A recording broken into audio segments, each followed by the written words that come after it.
দর্শক দেখুন, ৭,২৯৩ জন দাগিরই পুরো তালিকা প্রকাশ করতে হবে। গ্রুপ সি গ্রুপ ডি মামলায় এসএসসিকে নির্দেশ হাইকোর্টের।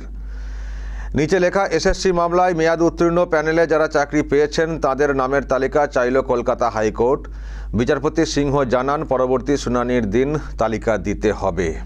পূর্ণাঙ্গ তালিকা, একেবারে ঠিকানা সমেত। এর আগে যে তালিকাটা প্রকাশ করেছে, লাস্ট যে তালিকা প্রকাশ করেছে এসএসসির ওই শিক্ষক শিক্ষিকার যে ব্যাপারটা দাগি, সেখানে সিরিয়াল নাম্বার, রোল নাম্বার, নাম, বাবার নাম্বার আর ডেট অফ বার্থ, যেটা দেখে কখনোই আইডেন্টিফাই করা সম্ভব না যে ওই ব্যক্তি শিক্ষক বা শিক্ষিকা এক্স্যাক্টলি কোথাকার। কারণ একই নামে রাজ্যের অনেকে থাকতে পারেন, একই সাবজেক্টে অনেকে থাকতে পারেন, ফলে সেটা দেখে কখনোই বোঝা যাবে না যে ওই শিক্ষক বা শিক্ষিকা আমাদের এই এলাকার স্কুলের বলে, যদি ওই নামের কেউ থেকেও থাকেন। তো আমি বলেছিলাম যে এটা কি হচ্ছে, বারবার কোর্ট বলছে যে তালিকাটা প্রকাশ করুন, পূর্ণাঙ্গ তালিকা প্রকাশ করুন, যারা এসএসসির তাদের উদ্দেশ্যে বলেন ওখানে এজলাসে। তো এটা কি হচ্ছে? এটা পূর্ণাঙ্গ তালিকা প্রকাশ করা হচ্ছে, এটা ডিটেলস তালিকা প্রকাশ করা হচ্ছে, এটা দাগি বলে মানে চিহ্নিতকরণের যে ব্যাপারটা সেটা হচ্ছে কি? এই তালিকা দেখলে সাধারণ মানুষ কি চিহ্নিত করতে পারছেন যে এরা এক্স্যাক্টলি কারা? কেন এত লুকোনোর চেষ্টা? প্রথমে যে তালিকাটা প্রকাশ করা হয়েছিল সেখানে তো আরও শুধু সিরিয়াল নাম্বার, রোল নাম্বার আর নাম, সে একেবারেই অসম্ভব একটা ব্যাপার ছিল। পরবর্তী সময় যখন বলা হলো যে আরও ডিটেলস দিতে হবে, সুপ্রিম কোর্টও বলল, আর জাস্টিস সিনহা তো বলেইছেন, তো সেখানে ওই দুটো পার্ট অ্যাড করা হলো, তিনটে সাবজেক্ট, বাবার নাম আর date of birth. Date of birth থেকে কে কোথা থেকে বুঝবেন? আর বাবার নাম তো সবার পক্ষে তো জানা সম্ভব না, আর ওই সাবজেক্টে তো অনেকে থাকতে পারেন, এমনকি মহকুমা, জেলা কিছুই ছিল না, তো কী করে সম্ভব? তো আমি সেদিনই বলেছিলাম যে আবার দেখুন কীরকম শয়তানি করছে, আবার সেই লুকোনোর চেষ্টা, বারবার বলছে যে করে দিন, ডিটেলস দিয়ে দিন, বারবার বলা হচ্ছে কোর্টের তরফ থেকে, সেই লুকানো। কেন লুকানো, কী জন্য এত আড়াল করা, সেই নিয়ে দর্শক অনেক ব্যাখ্যা এর আগে আমি দিয়েছি। কিন্তু আজকে যেটা হয়েছে, আজকেটা গ্রুপ সি গ্রুপ ডির মামলা, ওটা ছিল শিক্ষক শিক্ষিকা, যেটা নিয়ে প্রশ্ন তুলেছিলাম। তো আজকে যেটা হিয়ারিং হয়েছে জাস্টিস সিনহার বেঞ্চে, সেটা হচ্ছে গ্রুপ সি গ্রুপ ডি। তো সেই ক্ষেত্রেও তালিকা প্রকাশের কথা বলা হয়েছে, কিন্তু একেবারে মেনশন করে দেওয়া হয়েছে যে ডিটেলস ঠিকানা সমেত প্রকাশ করতে হবে। আর সেই সঙ্গে আরও যে সংখ্যাটা দর্শক দেখতে পাচ্ছেন, ৭,২৯৩। আর এসএসসির এই যে গ্রুপ সি গ্রুপ ডি যে ব্যাপারটা, সেখানে দাগি বলে এসএসসি যেটা বলার চেষ্টা করছিল, সংখ্যাটা ৩,৫১২। অ্যাকচুয়ালি যারা চাকরি পেয়েছেন, কিন্তু চাকরি না পেলেও ওয়েটিং লিস্ট তো ছিল, সেটাও তো ম্যানিপুলেট করা। তাদেরকেও তো চাকরি দেওয়ার তো একটা চেষ্টা হচ্ছিল, এবং ওয়েটিং লিস্টে রাখার জন্যে তাদের থেকেও তো মালকড়ি বা কিছু তো নেওয়া হয়েছে তো না? তো তাদেরকেও তো তারা চাকরি যদি শেষ পর্যন্ত নাও পেয়ে থাকেন, কিন্তু তারাও তো দাগি, তারা তো লিস্টেড হয়েছেন। তো যদি দাগিদেরকে পরীক্ষাতে বসতে বারণ করা হয়, তাহলে এই অংশটাকেও কেন বসতে দেওয়া হবে? চাকরি হয়তো তারা পাননি শেষ মুহূর্তে, কিন্তু ওই কোনো কিছুর বিনিময়ে অযোগ্য হয়েও তো তারা ওয়েটিং লিস্টে তালিকাভুক্ত হয়েছেন প্যানেলের মধ্যে। তো তারাও তো 2 নম্বরই কাজ করেছেন, তারাও তো দাগি। আর এই সংখ্যাটা তো অলরেডি সুপ্রিম কোর্টে বলা আছে যে এই সংখ্যক এরকম লিস্টেড, তার মধ্যে এতজন চাকরি পেয়েছেন, এতজন ওয়েটিং লিস্টে। তো টোটালটাই তো দাগি। কেন টোটাল নামটা দাগি হিসেবে এখন প্রকাশ করছে না এসএসসি? তো আজকে বিষয়টা কলকাতা হাইকোর্টে উত্থাপন করা হয়েছিল। তো উত্থাপন করার পরে জাস্টিস সিনহা বলেছেন, টোটাল যারা চাকরিচ্যুত হয়েছেন বা যারা ওয়েটিং লিস্টে আছেন, টোটাল দাগি, টোটাল নাম প্রকাশ করতে হবে, এবং প্রত্যেকের ডিটেলস দিয়ে। আমি দর্শক একটু আগে কথা বলেছি, যারা মামলা লড়ছেন আইনজীবী, তাদের মধ্যে ফিরদৌস শামীম, তাকে আমি একটু আগে ফোনে ধরেছিলাম। তো আমার সঙ্গে কী কথা হয়েছে, এক্স্যাক্টলি কী হয়েছে এজলাসে, একটু দর্শক শুনুন, তাহলে বুঝতে পারবেন। আমার সঙ্গে এই মুহূর্তে রয়েছেন আইনজীবী ফিরদৌস শামীম। শামীম সাহেব, আজকে যেটা শুনতে পাচ্ছি যে তালিকা প্রকাশের ক্ষেত্রে স্পষ্ট একটা নির্দেশিকা দিয়েছেন জাস্টিস সিনহা, এক্স্যাক্টলি কি বলেছেন যদি একটু বলেন।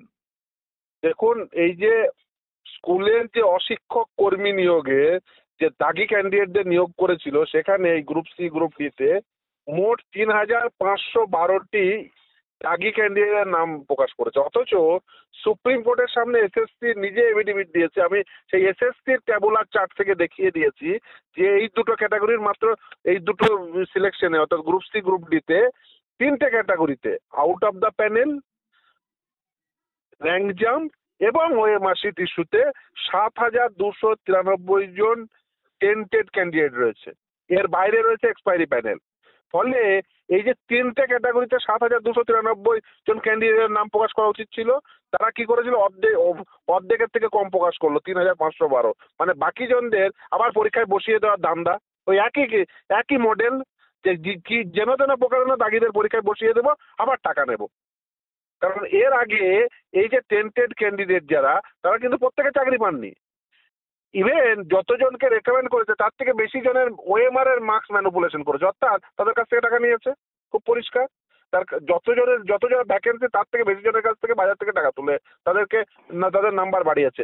তারা তো টেন্টেড ক্যান্ডিডেট, তাহলে তার মানে কি আগে টাকা নিয়েছে, আবার এই নতুন করে পরীক্ষায় বসিয়ে তাদেরকে সব নাইয়া পার লাগিয়ে দেওয়ার চেষ্টা।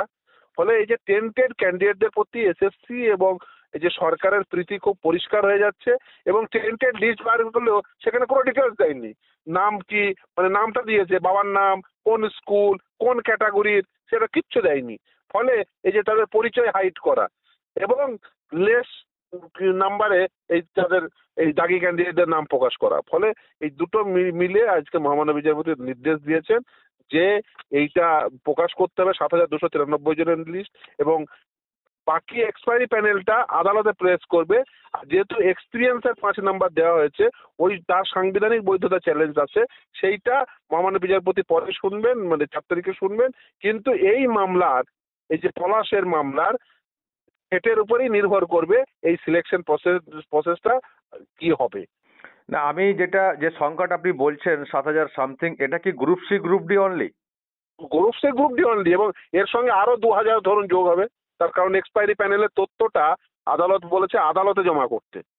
ওকে, আমি আরেকটু পরিষ্কার হতে চাই। এই যে 7,000 যেটা বলছেন, এটা মানে হচ্ছে যে মানে চাকরি হয়তো সবাই পাননি, কিন্তু তাদেরকে সিলেক্ট করা হয়েছিল, সুপারিশপত্র দেওয়া হয়েছিল, এরকম ব্যাপার?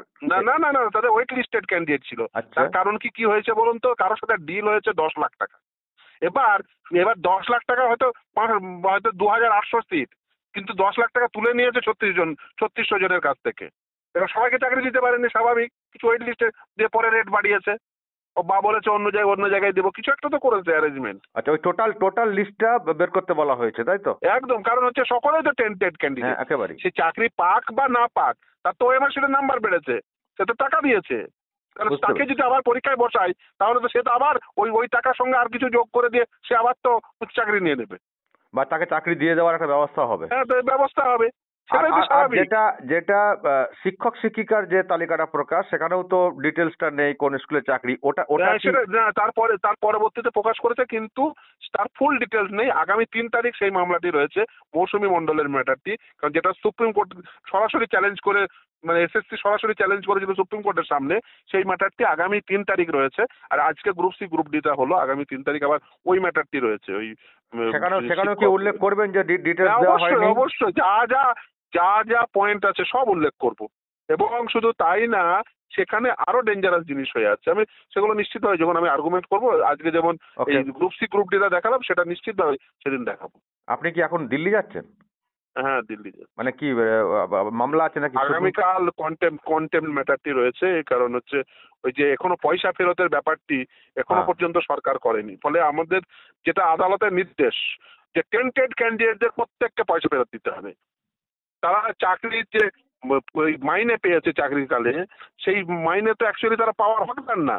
জনগণের করের টাকা সাদা খাতার শিক্ষকদের দেওয়া হয়েছে, সেই তারা তো পাওয়ার হকদার না। সেই টাকা সমস্ত কিছু জনগণের করের টাকা রাজকোষে জমা পড়বে, জনগণের কাজে সেই টাকা ব্যবহৃত হবে। টাকা ফেরতের অংশটা যেহেতু মানেনি, সেজন্য আপনারা ওটা নিয়ে মামলা? অবশ্যই কন্টেম্প ফাইল করা আছে, অবশ্যই। ওকে, বুঝতে পেরেছি। ওকে, অসংখ্য ধন্যবাদ ফোন লাইনে থাকার জন্য। তো দর্শক শুনলেন ফিরদৌস শামীম, তার সঙ্গে আমার কথা হয়েছে, আরো পরিষ্কার হয়ে গেল ব্যাপারটা কি হয়েছে। তো এটা যেটা হয়েছে ডিটেলস যেটা বের করতে বলা হয়েছে গ্রুপ সি গ্রুপ ডি, কিন্তু ওই যেটা এখনও লুকোনোর চেষ্টা হচ্ছে শিক্ষক শিক্ষিকাদের যে বিষয়টা, সেটার ব্যাপারেও ওনারা মানে দৃষ্টি আকর্ষণ করবেন। 3 তারিখে আছে মামলা। আমার ধারণা জাস্টিস সিনহা সেই ক্ষেত্রেও বলবেন যে আবার ওই তালিকা প্রকাশ করতে হবে, আবার করতে হবে। তো তখনই পরিষ্কার হয়ে যাবে, আপনারাও চিনতে পারবেন আপনাদের এলাকার কেউ ওই তালিকাতে আছেন কিনা। তাহলে আপনারাই পরবর্তী সময় চিনিয়ে দিতে পারবেন যদি উনি ফের অন্য কোথাও চাকরি নেওয়ার চেষ্টা করেন।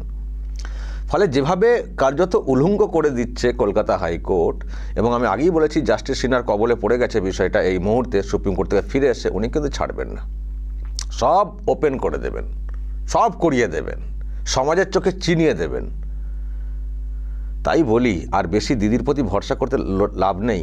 যারা টাকা পয়সা দিয়ে চাকরি বাকরি পেয়েছেন, এবার আপনারা ঐক্যবদ্ধ হন, যান কালীঘাটমুখী হন, টাকা ফেরত দিতে হবে তো। শুনছেন তো ফিরোজ শামীম কালকে আবার আজকেই চলে গেছেন, সুপ্রিম কোর্টে মামলা আছে টাকা ফেরতের বিষয়টা। রাজ্য সরকার সে অর্ডার এখনও পালন করেনি, টাকা ফেরতের কথা বলা হয়েছিল, সুদ সমেত যে বেতন তুলেছেন কোথা থেকে ফেরত দেবেন? তার আগে এদিকে ফেরত চান না কেন? দিদির আশায় বসে রয়েছেন। অনেক তো plan A B C D শুনিয়েছিলেন, দেখছেন তো। এখন তো সব রাস্তা বন্ধ, এখন তো সব রাস্তা বন্ধ। এবার তো মানুষের সমাজের চোখে চিনিয়ে দেওয়া হচ্ছে। এরপর তো কোথাও চাকরি অন্য কোথাও ঢোকালেও তো সে নিয়ে আবার ফের মামলা হয়ে যাবে। আর কিসের ভরসায় বসে রয়েছেন? আর যদি গদি উল্টে যায় এমনিতে ওনারা পালাবেন। সুতরাং তার আগে ধরুন, বাড়িতে বসে না থাকে যান কালীঘাটমুখী হন, ওইসব বাদ দিন। আর মামলা টামলা ওইসব করে আর ওয়েট করে লাভ নেই আপনাদের জন্যে, বা আর অন্য কোনো আশায় বসে থেকে লাভ নেই। যান, হাওয়া খারাপ নিশ্চয়ই বুঝে গেছেন, যদি বুঝতে পারেন, মিনিমাম যদি বুদ্ধি থাকে। যান, টাকা পয়সা আদায় করে নিন, যেখানে যা টাকা পয়সা দিয়েছেন আদায় করে নিন। প্রকাশ্যে বলুন, প্রকাশ্যে লুকোনো না, প্রকাশ্যে বলুন। আমাদেরকে বলুন, দরকার হলে আমরা আপনাদেরকে সাহায্য করবো টাকা পয়সা উদ্ধারের ক্ষেত্রে, সেই দিক দিয়ে আমরা সাহায্য করতে পারি। কিন্তু বলুন, আপনারা বলুন কাকে কোথায় কত টাকা দিয়েছেন, বলুন, বলে ফেলুন। নাহলে সব যাবে, ঘটি বাটি সব যাবে। টাকা ফেরত দিতে হবে আপনাকে, আর ওদিকের টাকাটাও যাবে, ফেরত পাবেন না। ওদিকে ফেরত পাবেন না, এদিকে ফেরত দিতে হবে সরকারকে। কোত্থেকে সামলাবেন? তাই আগে ভাগে একা একা না পারলে দলবদ্ধ হয়ে যান, যেখানে যা টাকা পয়সা দিয়েছেন যান, উদ্ধার করুন। দর্শক বলবেন যদি আপনাদের আরও কিছু বলার থাকে। জাস্টিস সিনহা তো খাপ খুলে দিচ্ছেন একটার পর একটা। এরপর দেখুন না কি হয়, পরিস্থিতি কোন দিকে যায়। আমি তো বলেছিলাম না যে এসএসসির এই দুর্নীতি, এই যে ব্যাপারটা, এটা একটা পর্ব হয়েছিল। যখন সুপ্রিম কোর্ট থেকে ফিরে এসছে মামলা কলকাতা হাইকোর্টে, এই দুর্নীতির ব্যাপারে আরও একটা অধ্যায় রচনা করবেন জাস্টিস সিনহা। দেখবেন আরও কত কী সব উঠে আসে। যখন টাকা ফেরতের ব্যাপারটা যাবেন না, এই যারা টাকা দিয়েছেন, তখন দেখবেন আরও কত কী সব নাম উঠে আসছে, এবং আসা উচিত। দর্শক বলবেন যদি আপনাদের আরও কিছু বলার থাকে অবশ্যই বলবেন কমেন্ট বক্সে। নজর রাখবেন আরামবাগ টিভিতে।